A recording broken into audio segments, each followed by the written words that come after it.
పోయింది. 4. సబా సామ్రాజ్యం, the kingdom of Sheba. Yemen ప్రాంతంలో విలసిల్లిన అత్యంత సంపన్నమైన సామ్రాజ్యం. రాణి బిల్కీస్ ఇక్కడి పాలకులు. వీరు నిర్మించుకున్న మారిబ్ ఆనకట్ట, మరిబ్ డ్యామ్ అప్పట్లో ఒక ఇంజనీరింగ్ అద్భుతం.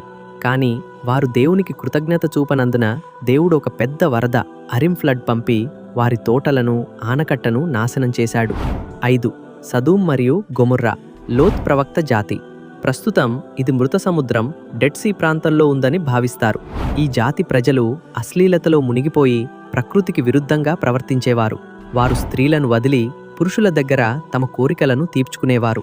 ఈ ఘోరమైన పాపానికి శిక్షగా అల్లాహ్ ఆ నగరాన్ని నిలువునా పైకి లేపి బోర్లా పడేశాడు. ఆకాశం నుండి కాల్చిన మట్టి, రట్టి రాళ్లను వర్షంలా కురిపించాడు. నేటికి అక్కడ జీవం ఉండదు. అందుకే దానిని డెడ్ సీ అంటారు. 6. ఎర్ర సముద్రం విడిపోయిన ప్రదేశం. ఈజిప్ట్ మరియు